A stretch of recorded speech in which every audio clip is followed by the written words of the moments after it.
ካሌብና ዝና ማነው መድብልና ፖሊሱን እንግዲህ አንድ ላይ ረፍርፏቸው አመለጠ ማለት ነው። ዝና እጁና እግሩ እስከሚፈታ ነበር የጠበቀው። ከዛ በኋላ አንዴ በጠረባ ሲለው እንግዲህ ከፖሊሱ እጅ ላይ ሽጉጣ ወደቀች። መድብልንም እንደዛው ግብረ አበሩ ገባና እንግዲህ ዝናና ግብረ አበሩ አመለጡ ማለት ነው። ከባድ ችግር ተፈጠረ። እንግዲህ ምንም ማድረግ አይቻልም። ይሄው ነው ያለው ነገር። አንዳንድ ጊዜ ያልታሰበው ነገር ይሆናልና እንግዲህ ከባድ ችግር ተፈጠረ ማለት ነው። አቶ ዝና እንግዲህ አንድ ጊዜ ብቻ ከዚህ ጋር ፍታኝና አሳይሃለሁ እያለ ነበረ፣ ወይ ግደለኝ እያለ። ከዛም እንግዲህ ዝና ምንም አቶ ካሌብ እዛው ሆኖ የሚጠጣውን ነገር ይጋታል እንጂ ገፈርሳ የሆነ ፉከራ ብቻ። አቶ ጋሽ ሀብታሙ ነው ሀብታሙ የሚባለው ሰውዬም እንግዲህ መሀሌት ተይዛ መቆንጠጥ አለባት። መሀሌት ለሁለተኛ ጊዜ ልታጭበረብረኝ ነበረ። ምን? አዎ፣ ምን አይነት ታክቲከኛ እንደሆነች አላውቅም። በአሁኑማ 3 ሚሊዮን ብር ልታጭበረብረኝ ነበረ። አንተ አብደሃል እንዴ? 3 ሚሊዮን ብር እንዴ? ልጄ ታማብኛለች ብላ ግን የገዛ ጓደኛዋ አዋረደቻት። ሪከርድ አድርጋ እሷም ማለት በላይ ነበረ። ምን አይነት ሴት ናት እሷ? ግን እንዴት ያለ ደፋር ብትሆን ነው? ቆይ እንደዚህ የተዳፈረች? ኧረ እሷ ድፍረት ቢሎክስ ድፍረት ነው እንዴ? ብልግናም ጭምር ነው እንጂ አሁን እሷ ተይዛ ትንሽ እንድትቆነጠጥልኝ እፈልጋለሁ። አታስብ፣ ምንም አታስብ፣ እኔ ያለሁ አለ። በዛ በድምፁ እንግዲህ አቶ ማነው ስሙ ወይ ሰውየው ካሌብ ማለት ነው። እንግዲህ ግብረ አበሩም ደግሞ ትህትናን እየተከታተልናት ነው፣ እየሞከርን ነው፣ ዝም ብላችሁ። ከዛ እንግዲህ እነሱ በፊት ከሚኖሩበት ቦታ ለቀዋል። አሁን የት እንደገቡ አናውቅም። አለቃ መድብል እንደዚህ በቀላሉ እጅ የሚሰጥ ሰውዬ አይደለም። ወይ ጉድ! ይገርማል። እና ታዲያ ምንድን ነው የሚፈልገው? አላውቅም። አለቃ ግን በጣም ከባድ ሰው ነው ከምነግርህ በላይ አለው። እንደምንም ብለህ እሱ ከባድም ሆነ ቀላል ግን የእሱን ጉድ ቶሎ ብላችሁ እንድትሰጡኝ እፈልጋለሁ፣ አለበለዚያ ጥሩ ነገር አይፈጠርም አለ። ከዛም እንግዲህ መድብልሻ ወሰነ ማለት ነው ለፖሊስ አሳልፎ ሊሰጥ። እንግዲህ ምንም ማድረግ አይቻልም። ምክንያቱም አንዳንድ ጊዜ ያልሆነው ነገር ነው ያልታሰበው ነገር ነው የሚሆነው እና መድብል እንግዲህ እታሰራለሁ ብሎ በፍጹም አስቦ አያውቅም። ከዚህ ጋር የሆነ ነገራቸው አድርጌ አመልጣለሁ ነው እንጂ እገላለሁ ወይ እሞታለሁ ብሎ በፍጹም አላሰበም። እንግዲህ ያላሰበው ነገር ሆነ ማለት ነው። በጣም ነው የሚያሳዝነው። ስለዚህ ያለው አማራጭ እንግዲህ እጁን ሰጥቶ ወደ ፖሊስ ጣቢያ መግባት ማለት ነውና እውነት ለመናገር ደስ ነው ያለኝ በመያዙ። ግን እስከዛሬ ይሄ ፖሊስስ አሁን እርግጠኛ በመሆን ነው ሰውየውን አለመልቀቁ። እውነቴን እኮ ነው፣ ይለቀዋል። ሰውየው ቀላል ሰው አይደለም። እንደዚህ አሁን የምትፈልገውን ያክል ገንዘብ ልስጥህና ልቀቀኝ ይለዋል። እንኳን አይደለም መድብልን ራሱ እባክህ ገንዘብ በቃኝ አይባልም። በቃ የምትፈልገውን ያክል ገንዘብ ልስጥህና ከዚህ ጋር አውጣኝ እያለው ነበረ። ከዛ በኋላ ሰውዬ ምን ሆነሃል? እኔ የገንዘብ ችግር የለብኝም። መንግስት የያዘብኝን ገንዘቤን በሙሉ ሁኔታውን አጣርቶ መልሶልኛል። ስለዚህ አርፈ የምትቀመጥ ከሆነ አርፈ ተቀመጥ፣ እምቢ የምትል ከሆነ ግን ደግሞ ከባድ ችግር ይፈጠራል አለው። እሱም ታዲያ እሺ በቃ እኔ ግን ብትገለኝ ነው የሚሻለኝ፣ ብሞት ነው የሚሻለኝ እያለ ነበረ። እንግዲህ አቶ ዝና ይሄው ነው፣ ከእንደዚህ አይነት ነገር ውስጥ ውጣ፣ ይሄ ነገር ይቅርብህ፣ ይዞህ ገደል ይገባል ስልህ ምቀኝነት መስሎህ ያን ጊዜ ያዙ ይልቀቁኛል አላየህ አይደለ? አሁን ግን እውነታውን ተቀበል አቶ ዝና። አሁን በዚህ ጋር ብትል በዛ ጋር ማምለጫ የለህም። ስለዚህ ያለህ አማራጭ የሚመጣብህን ነገር ዝም ብለህ መጠበቅ ነው አለው። ከዛ በኋላ እንግዲህ አረ እንደዛ ካማረግማ ሞቴን በመርጥ ነው የሚሻለኝ። በፍጹም እንደዛ ማድረግ አልፈልግም፣ እሞታታለሁኝ እንጂ እያለ አቶ ሀብታሙም እንግዲህ ማህሌት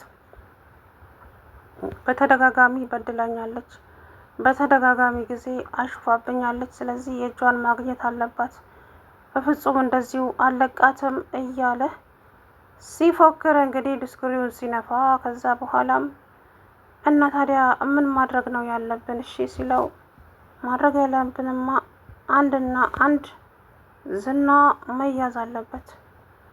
ቆይታ አባቱ ሄዶ ነው ከዛሬ አድራሻውንም ስልኩንም አጥፍቶ የጠፋው። እኔ ካሌብ አይደለሁም፣ ብቻ አንድ ጊዜ እጄ ላይ ይግባ እንጂ በገዛ እጄ ነው ግንባሩን ብዬ ደፍቼ የምገላግለው እያለ ፉከራውን ቀጠለ። ከዛ በኋላ አለቃ ነገሮች አንተ እንደምታስባቸው እየሄዱ አይደለም። ዝና የሚባለው ሰውዬ በጣም ኃይለኛ ሰው ነው። እስከ ዛሬ ራሱ ቪዲዮ እነ መድብል እጅ እንደገባ ሳይነግርህ አሁን ይሄ ቪዲዮ ከባድ ነገር ነው ይዞባቸው የሚመጣው። ዞር በል አንተ ደግሞ ታስፈራራኝ ነው እንዴ? ኧረ እኔ እያስፈራራው አይደለም አለቃ፣ እየነገርኩ ነው እንጂ መድብል የሚባለው ሰውዬ በጣም መጥፎ ሰው ነው። ስለዚህ ምን እንደሚፈጠር አላውቅም። ታዲያ ይሄንን ነገር ተዘጋጅተን መጠበቅ አለብን እያለ ድስኩሪውን ሲነፋ እንግዲህ ዝና እባክህ መድብል፣ እባክህ ያለኝን ቅርጻ ሁሉ ሸጬ ልከፍልህ ገንዘብ እሰጥሃለሁ፣ ብቻ ከዚህ ውስጥ አስወጣኝ አለው። የማይሆን ነገርማ አትናገር እንጂ የማይሆን ነገር መናገር ጥሩ አይደለም አቶ ዝና። እኔ የገንዘብ ችግር የለብኝም፣ በተደጋጋሚ ጊዜ ነግሬሃለሁ። ስለዚህ አሁን ሄድ እጅ ስጥ። ግን ይኸውልህ ነገሮች እንደዚሁ የሚቀጥሉ እንዳይመስልህ መድብል፣ ያስተዛዝበናል። ግን እኔ ከዛ ከእስር ቤት ከወጣው ምን እንደማደርግህ መገመት አያቅትም። አሁንም አንተ ይሄ ሁሉ ወንጀል ሰርተ ከእስር ቤት እወጣለሁ የሚለውን ሀሳብ እያሰብክ ነው እንዴ? እውነት በጣም ትገርማለህ። የእውነቴን ነው የምልህ፣ በጣም ትገርማለህ እንጂ እንዴት ብትደፍር ነው እባክህ? ሲጀመር እንዴት ለምንስ ይለቁሃል? ቀላል ነገር እኮ አይደለም ያደረገው እንዴ። ደግሞ ገና ይለቁኛል ብለህ ታስባለህ እንዴ? እናንተ እኮ ወንጀለኞች ናችሁ። አንድ ወንጀል ብቻ ሳይሆን በ100 ሺህ የሚቆጠር ወንጀል ነው የሰራችሁት አንተና ግብረ አበሮች። ስለዚህ የእጃችሁን ማግኘትማ አለባችሁ እንጂ እንደዚሁማ አትለቀቁም። እያስፈራራኸኝ ነው እንዴ? ምን አንተ ትፈራለህ እንዴ? አንተ እኮ የምትፈራ ሰው አይደላችሁም ሁላችሁም። ስለዚህ ሁላችሁም ዋጋችሁን ታገኛላችሁ። አሁን ለማንኛውም ጨርሻለሁ ካንተ ጋር አልነታረክም አለው። ከዛ በኋላ እና ምን ፈለግክ ሲለው እኔማ ምን እፈልጋለሁ? ምንም የምፈልገው ነገር የለም፣ ግን ደግሞ እውነታው ይሄ ነው። ከዛ በኋላ እሺ በቃ እንዳልክ ይሆን እስኪ ለማንኛውም። ከዛ አቶ መድብል እንግዲህ ብሩክን እናንተ እዚህ ውስጥ እጃችሁን እንድታስገቡ በፍጹም አልፈልግም። ነገሮችን ራሴ ተቋቁሜ እኔ ለአንተ ምንም አይነት ግድ የሌለኝ ነው የሚመስልህ አይደለ? ምንም በቃ ለአንተ ምንም አይነት ግድ የሌለኝ ሰው ነው የሚመስልህ እንዴ ሲለው እኔ እንደዛ ማለቴ አይደለም። በቃ እናንተ እዚህ ውስጥ መግባት የለባችሁም ብዬ ነው። ለምንድን ነው እኛ እዚህ ውስጥ የማንገባው? ምክንያት አንዴ ምን እየሆንክ ነው? ምክንያት ምናምን አትበለኝ። በቃ እኔ እዚህ ውስጥ ጦዝ ውስጥ እንድትገቡ አልፈልግም። እናንተ አሁን ማሰብ ያለባችሁ ስለ ሰርጋችሁና ስለ ሰርጋችሁ ብቻ ነው። ስለሌላው እኔ ራሴ እወጣዋለሁ። ከዛ በኋላ አይ አንተ ሞኝ ነህ ልበል እንዴ? እንደዛማ አይሆንም። ለምን አይሆንም? ይሆናል፣ ሁሉም ነገር ይሆናል። ስለዚህ እናንተ ስለ ሰርጋችሁ ብቻ ተጨነቁ፣ ለእኔ ምንም ነገር እንዳትጨነቁ አለው። ላለመጨነቅ አልችልም፣ ይቅርታ መጨነቅን አላቆምም። ግን ደግሞ እናንተ እኛ አታስፈልጉንም የምትል ከሆነ ከወዲሁ የኔና ያንተ ነገር እዚህ ጋር ያበቃል አለና በጣም ተናዶ ወደ መኝታ ቤት ገባ። እንዴ ምን ሆነሃል? ለምንድን ነው አንተ ጭራሽ እንዲበሳጭ የምታደርገው? አለች ቅድስትዬ። እንግዲህ ምርጥ ሮማንስ ላይ ነበሩ እነሱ። እንግዲህ ጭፈራም ይሆን እኔ እዚህ ላይ አላቅም ነበረ። መድብልና ሉላዬም እንደዛው። ማነው መድብልና ማነው ስሙ ሞገስና ሉላም እንግዲህ አንድ ላይ እየጨፈሩ ነበረ። በስተመጨረሻም እንግዲህ ያው እንትን አለ ማለት ነው። ዝና እንግዲህ ወሰነ። አንድ ጊዜ ብቻ እጄን ፍታኝ እንጂ ምን እንደማደርግህ እኔ ራሴ ያውቁ የለ እንዴ? አሳይሃለሁ። እውነቴን ነው ምልህ መድብል፣ እንደዚህ አስረህ እንዳስቀመጥከኝማ እዚህ ጋር ዋጋህን ሰጥቼ ነው የሚሄደው እንጂ ከዚህ ጋር ዝም ብዬ የሚሄድ እንዳይመስልህ። ከዛ በኋላ እንግዲህ ተረጋጋ እንጂ ነገሮች እኮ እንደዚህ አይሆኑም። ምን እየሆንክ ነው አለው። አያይ እንደዚህ አይሆንም እንደዛ ይሆናል የሚለው ነገር ላይ አይደለሁም። አሁን አቶ ዝና በፖሊስ ቁጥጥር ስር መዋል አለበት። ይሄ ግዴታ ነው። ምንም ነገር ማድረግ አይቻልም። ስለዚህ በፖሊስ ተይዘው ግዴታ ቅጣት ማግኘት አለባቸው። እስከ መቼ ነው እንደዚህ የሚቀጥለው?